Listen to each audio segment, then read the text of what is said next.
Olá, sejam bem-vindos a mais um vídeo. Meu nome é Carlos, trabalho com fisioterapia respiratória em Curitiba.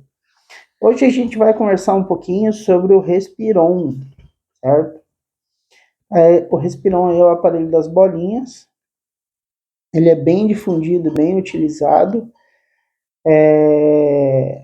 e hoje a gente vai ter um bate-papo sobre isso daqui, sobre esse aparelho, tá? Antes de mais nada, tá? Isso daqui é a minha visão, minha opinião, tá? Existe alguns aspectos do porquê eu tenho essa opinião, né, em cima de algumas coisas que eu já li em 12 anos de profissão, e não significa que eu sou contrário ao aparelho. Quando a gente está dentro de uma profissão, estamos dentro da fisioterapia respiratória ou a fisioterapia em si, não existe o que somos a favor ou contra. Inicialmente, somos a favor de qualquer eficácia para o paciente, tá? Ou para o cliente, para a pessoa que nos procurar. Contrários, somos contrários a qualquer relação que vá gerar um prejuízo ou uma limitação para o nosso paciente, que vai gerar que esse paciente não seja atendido de forma plena.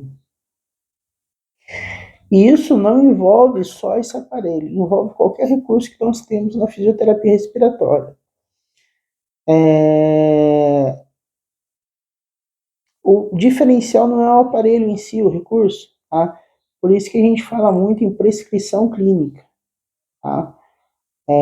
Prescrição clínica, o que é? É você entender o recurso, entender quais os aspectos que envolvem a pessoa que você está prestando serviço, está prestando atendimento, e daí você vai juntar essas duas questões. Junta isso, características do aparelho da técnica, e a necessidade e as características individuais da pessoa que está sendo atendida por você. E analisa se cabe ou não o uso do recurso, tá? Então, ele é um aparelho, ele funciona à base de incremento de volume pulmonar,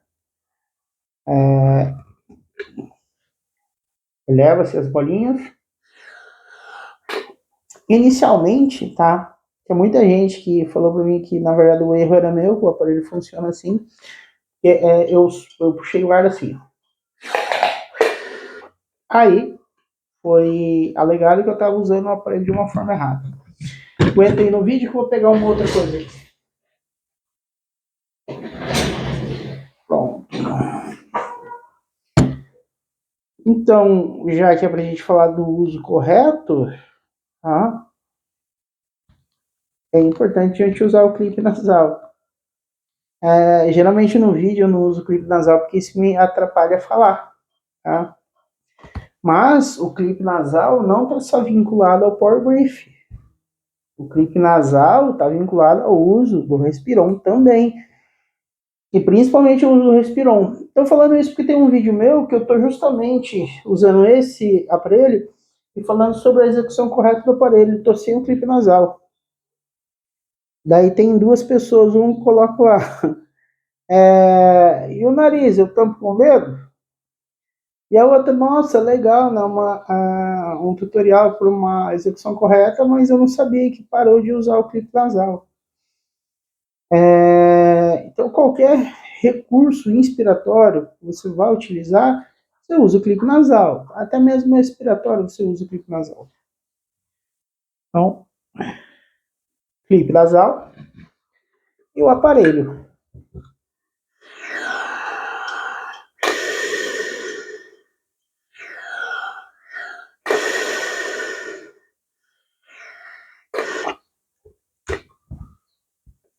O primeiro aspecto sobre o aparelho que eu queria levar em consideração aqui, viram que na primeira inspiração eu elevei a bolinha até aqui em cima, ela balançou.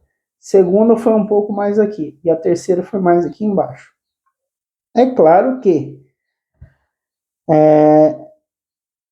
alguém vai falar que eu que induzi isso, né? Daí é direito de cada um pensar que eu induzi isso. Porém, não foi. Isso é um outro aspecto do aparelho, que ele é um aparelho dependente de fluxo, tá? Então aqui, cachorro aqui só inventa de latir quando tá gravando vídeo. Aqui tem um anel, tá? Bem aqui embaixo tem um anel que ele regula a intensidade e a força. Essa regulagem é baseada em limitação de fluxo.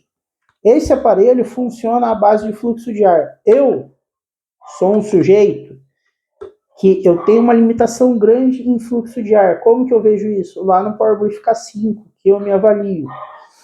Eu tenho uma limitação de fluxo de ar. E toda pessoa que tem uma limitação de fluxo de ar não vai conseguir realizar a terapia por muito tempo. O que isso significa? Que a primeira inspiração eu puxo a bolinha numa altura, a segunda em outra, e eu vou diminuindo a altura que eu faço a elevação da bolinha. Prejuízo disso. Não obedece a progressão de carga.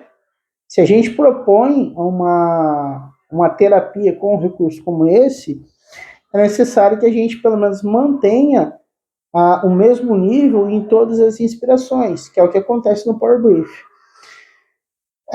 De acordo com a minha avaliação no K5, a pressão...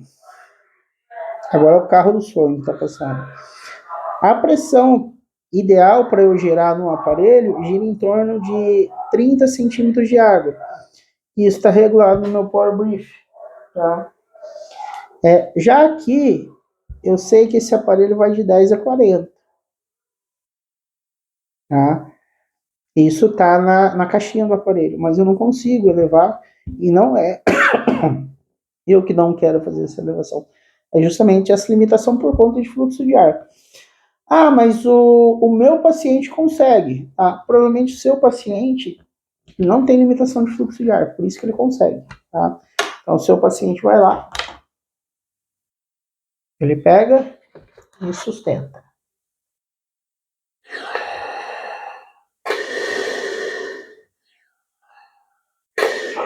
E segura a bolinha em uma determinada altura. Isso vai depender muito da condição de fluxo de ar do paciente. Tá? Estou usando meu paciente com doença pulmonar obstrutiva crônica, ele consegue elevar as bolinhas melhor do que você. Ótimo. Sinal que esse paciente, ele tem um fluxo de ar bom ainda. Porém, a doença pulmonar obstrutiva crônica, ela tem como característica limitação de fluxo aéreo. E com a evolução da doença, essa limitação de fluxo aéreo aumenta. Nós estamos falando de um aparelho que precisa gerar fluxo de ar. O funcionamento dele é mediante fluxo de ar e do inflar dos pulmões. A força que possivelmente ele gera no músculo respiratório não é pela contração do músculo, mas é pelo inflar dos pulmões. Isso faz total diferença quando a gente pensa em termos de prognóstico de ganho de força do músculo respiratório. Ele aumenta a PI max, ele aumenta, tá? Mas não necessariamente gera hipertrofia do músculo respiratório. Certo? Hoje o vídeo termina por aqui. Mas o assunto é um assunto que a princípio ele não tem fim. Até porque constantemente a gente está aprendendo uma coisa. Sempre vai ter alguns aspectos que eu preciso trazer para vocês. Mas esse é mais um de muitos vídeos que eu vou produzir sobre o assunto Respirou. E vou produzir sobre vários outros aspectos. Sou contrário ao Respirou? Eu sou contrário a toda atitude que não obedece à prescrição clínica do aparelho ou qualquer outro recurso da fisioterapia respiratória. Existe um grupo de pessoas onde o Respiron, a princípio, ele até tem um bom resultado aí, tá? Que são nos cantores. Se você é cantor, músico e está vendo meu vídeo, agradeço aí a sua audiência. E a princípio esse aparelho aqui tem uma diferença bem grande para vocês. Porém, vocês são pessoas que necessitam de uma inspiração máxima sustentada, vocês são pessoas que têm fluxo de ar.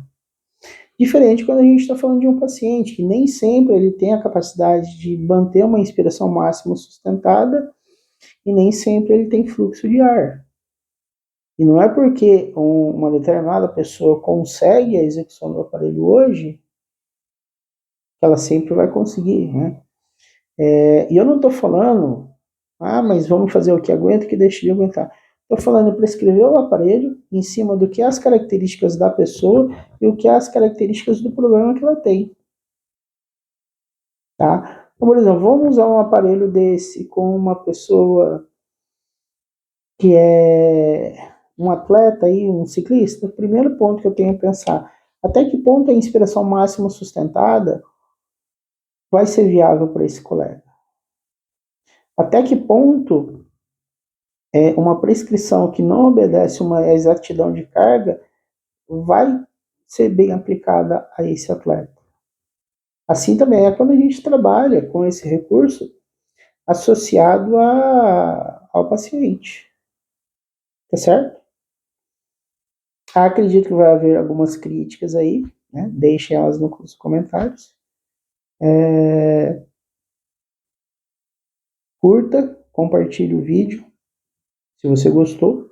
Se não gostou do vídeo, compartilhe aí com as pessoas que você não gosta, tá? Que de um jeito ou de outro vai estar favorecendo o meu trabalho aqui na internet.